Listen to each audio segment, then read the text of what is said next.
If you play basketball, volleyball, or do any sport that involves jumping and landing, you probably felt it. That sharp pain right below your kneecap. That's jumper's knee. It's one of the most common injuries I see in athletes. I'm Dr. Johnny with Athlete Performance Therapy. In this video, we're breaking down exactly what jumper's knee is, why it happens, and most importantly, the science-backed approach to actually fixing it. Not just managing it, but getting back to your sport stronger than before. So let's dive in. So what is jumper's knee? The medical term is patellar tendinopathy, tendinosis, tendinitis. It's an injury to the patellar tendon. That's the thick tendon that connects your kneecap to your shin bone. Think of it as like the main cable that transfers force from your quad muscle down to your tibia. Every time you jump, you land, you decelerate, your patellar tendon is absorbing massive amounts of force. It's like a shock absorber, right? When you do this repeatedly, especially without proper conditioning and strength, the tendon gets irritated and inflamed. Now this pain is usually sharp and localized like right below the kneecap, and it gets worse with things like jumping, landing, going downstairs, sitting for long periods of time. It's a thing that frustrates a lot of athletes. It doesn't usually get better on its own. It can linger for months or even years if you don't address it properly. I've seen athletes try to push through it, rest completely, ice it endlessly, and nothing changes. And that's because they're not addressing the root cause. So why does jumper's knee happen in the first place? Well, there's three main reasons, and understanding these is key to preventing it and fixing it. The first reason is rapid increase in load. This is the number one culprit. You start a new sport, you increase your training volume, or you change your training intensity too quickly. Your tendon can't adapt fast enough so it gets overloaded. Think of this like your tendon has load capacity. If you stay within that capacity, it adapts and gets stronger. If you exceed it too quickly, it breaks down. And this is why preseason is such a common time for jumpers knee to show up, because athletes usually go from off-season training to full intensity practice and games in a matter of weeks. And the second reason is weakness in the kinetic chain. The patellar tendon doesn't work in isolation. It's part of a system. If your glutes are weak, if your quads are weak or unbalanced, your knee stability is poor, your knee has to compensate. The extra stress lands on the tendon. This is part of the not being strong enough part. I see this a lot with athletes who have strong quads but weak glutes and hamstrings. This creates an imbalance, and that pulls on the kneecap and it kind of pulls it out of alignment. It increases stress on the tendon. And the third reason is poor movement mechanics.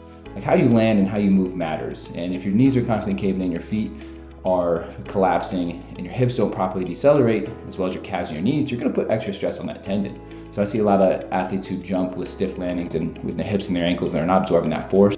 We break this down into three phases. Each phase has a specific purpose. Phase one is isometric low load. This is where you start first, usually the first 1 of 2 weeks. Isometrics are where you hold the muscle and the tendon doesn't move, the muscle doesn't move, there's no movement, but it's incredibly effective for pain relief and the healing process. Mostly because it stimulates the tendon to start healing without creating repetitive stress of that flexing and extending. This is the part we focus on strengthening through isometric holds. We're also starting to address the weak glutes and hips instability we identified, but we're also doing it gently. The goal is to stimulate tissue without aggravating it. 2 is eccentric loading. This is where the magic happens. Eccentric loading is your muscle lengthening under load. So now we're doing slow, controlled movements. We're lowering weight or lowering the body against gravity. So think about squats, decelerating lunges, things like that.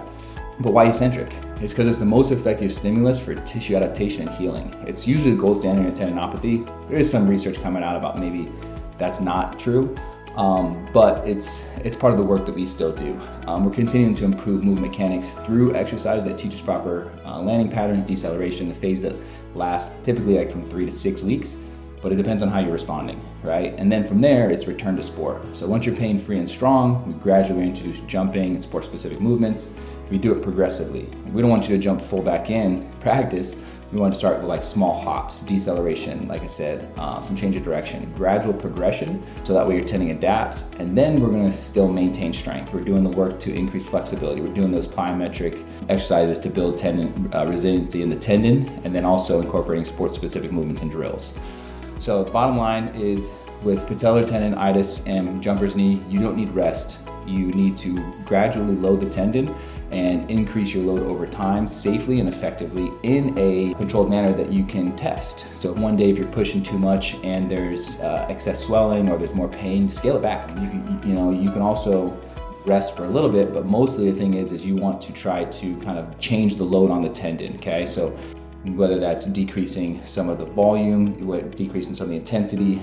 Resting alone, like I said, doesn't work. So these are things that we're methodically going through when we're treating people with jumper's knee, those couple phases that we talked about, and then methodically loading the tendon back up. Because they've done studies where they show 3 years 4 years of resting, and the people go back to their sport and they still have pain, they still have dysfunction. And so that tells us that it's not just a rest thing, it's a strength, a mobility, a range of motion, and a tendon strength issue. And so all these together contributes to your tendinopathy and your jumper's knee. So if you have questions about it, drop them down in the comments. We're gonna put more videos out like this, just explaining the reasoning behind why you have these pains and how we fix them. This is one of the many conditions that we see very common, not normal, but very common in the sport of basketball, football, baseball, especially youth athletics or athletics that are played at a high level for a long period of time.